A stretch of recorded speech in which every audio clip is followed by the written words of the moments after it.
power, mystery, and a troubled mind. King Ludwig II's story is both fascinating and sad. Known as the Mad King, he ruled Bavaria with grand dreams, but faced fierce opposition. Who was the man behind the legend? Today, we uncover the tragic life and mysterious death of King Ludwig II. Early life. Ludwig was born on August 25, 1848, and became King of Bavaria in 1864, ruling until he died on June 13, 1880. He became king at just 18 years old, but instead of focusing on politics, he preferred to live in his own imaginary world. He loved art, music, and nature more than government work. Even though he was king, people expected him to marry and have children to keep the royal family line going. Engagement and sexual orientation. The biggest pressure Ludwig faced early in his reign was the demand to have a child and continue the royal family. This became a major issue in 1867 when Ludwig got engaged to Duchess Sophie Charlotte in Bavaria. She was his cousin and the youngest sister of his close friend, Empress Elizabeth of Austria. Their engagement was announced on January 22, 1867. Both Ludwig and Sophie loved the music of Richard Wagner. Just days before the engagement was made public, Ludwig had written to Sophie saying, "The main connection between us has always been Richard Wagner's amazing and emotional life." Ludwig kept delaying the wedding and finally called off the engagement in October. After the breakup, he wrote to Sophie calling her "my beloved Elsa" and blamed her father for ending their relationship. He signed the letter Heinrich. These names were taken from characters in Wagner's opera Lohengrin. Sophie later married Prince Ferdinand, Duke of Alençon, who was the grandson of French King Louis Philippe III. Their wedding reception was held at Possenhofen Castle, where Ludwig showed up unexpectedly. Ludwig never got married and was never known to have romantic relationships with women. His private letters, diary, and other writings show that he had strong romantic feelings for men, which he tried hard to hide because of his Catholic beliefs. In Bavaria, being gay had not been a crime since 1813. But when Germany became one country under Prussia in 1801, a law called Paragraph 175 made it illegal for men to have romantic relationships with each other. During his time as king, Ludwig had many close friendships with men. These included Prince Paul von Thurn and Taxis, who worked closely with him, Richard Hornig, who managed his horses, Joseph Kainz. He was a famous Hungarian actor, Alfons Weber, who worked at the royal court. Letters show that a man named Karl Hesselschwert, who managed the royal stables, also helped Ludwig secretly meet people. Ludwig's interest and passion. As the years passed, Ludwig became more and more distant from the world of politics. He spent most of his time in solitude, letting ministers handle the affairs of state while he focused on creating beautiful things. His passion for beauty, fantasy, and storytelling grew stronger, and many began to see him as unusual or eccentric. He became known not for laws of leadership, but for his obsession with building dreamlike palaces that reflected his inner world. He was deeply interested in the history of Prussia, Germany, and nearby countries. He loved the music of Richard Wagner and supported him financially. Ludwig was more of a thinker who enjoyed reading books and being in nature rather than worrying about royal duties. Other royal families were scared that if he married into their family, he would waste their money building castles. Ludwig's main focus was on art and finding money to start new building projects. In his 41 years, he managed to build a few amazing castles and started many others. His most famous creation is Neuschwanstein Castle, which sits on a hill and has a dramatic Romanesque design.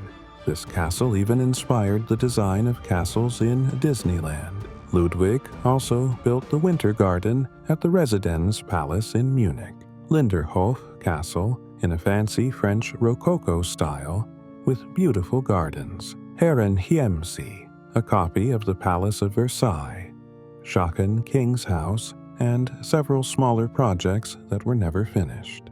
Before he died, he had begun work on Falkenstein Castle in the Gothic style, which was supposed to look even more magical than Neuschwanstein. By then, his family was fed up with how he spent money and believed something was wrong with him. They thought his behavior was odd and called in psychiatrists to examine him, but they didn't think he was dangerous or truly insane. Financial battle. Even though King Ludwig II used his own money for his building projects and didn't spend government funds, his expensive habits still caused problems for Bavaria. By 1885, Ludwig was deeply in debt, about 14 million marks, and had borrowed a lot from his family. Instead of cutting back, as his advisors told him to, he continued planning more grand and costly castles. He asked for loans from royal families all over Europe and stayed away from important government matters. He was so frustrated with his ministers that he thought about firing all of them. But before he could act, they moved against him first. These ministers wanted to remove Ludwig from the throne, but they needed a legal reason. So, they claimed that Ludwig was mentally unfit to rule. They asked his uncle, Prince Luitpold, to take over, and he agreed, but only if they could prove Ludwig was truly insane. Between January and March 1886, they put together a medical report to support their claim. Most of the information came from Count Maximilian von Hohenstein, who had turned against the king. Hohenstein used his power to collect gossip and complaints from Ludwig's servants. They said Ludwig avoided state duties, acted very shy, wore heavy coats in summer, ate messily, and spent money on servants traveling the world for castle design ideas. Some even said he threatened them violently. It's unclear how much of this was true. The ministers sent the report to Chancellor Otto von Bismarck, but he didn't believe it. He called it nonsense, saying it was full of random notes taken from the king's private life. Bismarck thought the ministers were trying to protect themselves by blaming Ludwig, and said the issue should be taken to the Bavarian parliament. Still, he didn't stop their plan. In June 1886, 4 psychiatrists signed the final report. They said Ludwig was paranoid and declared him unfit to rule for the rest of his life. But none of these doctors had actually examined him. One had only met him once, 12 years earlier. Today, experts believe Ludwig wasn't paranoid, but may have had a personality disorder or possibly a brain condition called Pick's disease. Ludwig's younger brother, Otto, was also considered mentally ill. This helped support the minister's claim of mental illness running in the family. On June 10, 1886, a group including Hohenstein and Dr. Guden came to Ludwig's castle, Neuschwanstein, to arrest him. But Ludwig had been warned by his coachman, so he ordered the local police to block them. One of his loyal supporters, Baroness Spera, even attacked the commissioners with her umbrella. Ludwig had them arrested, but released them later. Ludwig didn't act quickly enough. On June 12th, a second group came and captured him. When he asked Dr. Guden how he could be judged insane without a proper exam, Guden said the servant reports were more than enough. Ludwig was then taken to Berg Castle near Lake Starnberg, where his life ended under mysterious circumstances soon after: murder. On the afternoon of June 13, 1886, the day after King Ludwig II was taken to Berg Castle, he went for a walk with Dr. Guden, the head doctor who was responsible for him. 2 attendants also walked with them. After they returned, Dr. Guden seemed hopeful and told other doctors that Ludwig might get better with treatment.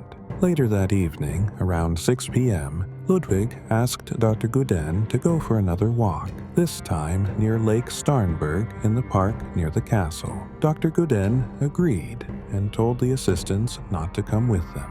He said in German, "No attendant may walk with us," but it's unclear if he meant they should stay far behind or not come at all. The 2 men were last seen at about 6:30 p.m. They were supposed to be back by 8 p.m., but they never returned. The weather that night was stormy with strong winds and heavy rain. Everyone at the castle searched for them. At around 10:30 p.m., after more than 2 hours of searching, their bodies were found near the shore of the lake. They were in shallow water, with only their heads and shoulders above the surface. Ludwig's watch had stopped at 6:54 p.m. The guards patrolling the park said they didn't hear or see anything strange. Ludwig's death was officially called a suicide by drowning. However, the official report said no water was found in his lungs, which made many people doubt that he drowned himself. Also, Ludwig was known to be a strong swimmer when he was younger. The water where he was found was only waist deep, and during this difficult time, he had not shown any signs of wanting to take his own life. Dr. Gutten's body told a different story. It had injuries to the head and neck and signs that he may have been strangled. This made people believe that there might have been a struggle. Some think Ludwig may have fought with Gudden and then tried to escape, but the truth remains unclear. Another theory is that Ludwig did not kill himself or anyone else, but that he may have died naturally. Some who believe he had a heart attack or stroke after being in the cold lake water, which was only 12 degrees Celsius, about 54 degrees. This could have happened if he was trying to run away. To this day, people are still unsure about what really happened to King Ludwig II and Dr. Gudden on that mysterious evening. The strange and sudden deaths of both men continue to be a mystery in history, theories, and funeral. Some people believe that King Ludwig II didn't die by suicide but was murdered. One story says he was trying to escape from Berg Castle when someone shot him. A man named Jakob Liedel, who was the king's personal fisherman, said he was supposed to help the king run away. Liedel claimed that he waited with his boat, hiding in the bushes near the lake. He said Ludwig was about to step into the boat when a shot was fired from the shore. The king fell across the boat and died instantly. Liedel swore an oath never to speak about it during his life, not even to his wife or a priest. He kept his promise while alive. But after his death, people found notes he had written about what really happened. However, the official report from the autopsy said there were no gunshot wounds on Ludwig's body. Still, years later, a woman named Countess Josephine said she had the coat Ludwig wore that night. She showed her guests the coat, which had 2 bullet holes in the back. This mystery made many people believe Ludwig was murdered, but no one could prove it for sure. After his death, King Ludwig's body was placed in the royal chapel in Munich. He wore the special uniform of the Order of St. Hubert and held white jasmine flowers picked by his cousin, Empress Elizabeth of Austria. King Ludwig II's funeral took place on June 19, 1886, after his mysterious death. His body was laid to rest in the crypt of St. Michael's Church in Munich, a significant place for Bavarian royalty. However, following a Bavarian tradition, his heart was not buried with his body. Instead, it was placed inside a silver urn and sent to the shrine of Our Lady of Altötting, a famous pilgrimage church in Bavaria. There, his heart joined those of his father and grandfather, keeping the royal family tradition alive. The separation of the heart from the body was a common practice for Bavarian kings, symbolizing their devotion to their faith and their homeland.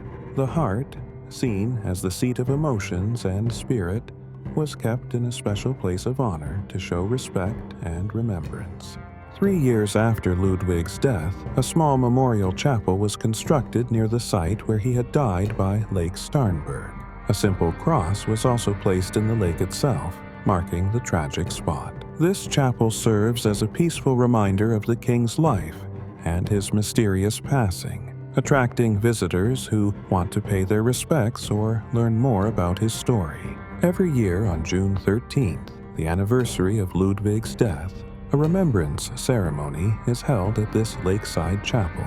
Locals and visitors gather to honor his memory and reflect on his life, a life full of grandeur, mystery, and sadness. These ceremonies keep the legacy of King Ludwig II alive, ensuring that the Mad King of Bavaria is not forgotten. and that the mystery surrounding his life and death continues to be remembered by future generations. King Ludwig II's mysterious life and death continue to fascinate people today. His legacy lives on through his stunning castles and enduring stories. Thanks for exploring his story with us. If you enjoyed this, please like, share, and subscribe for more intriguing history tales.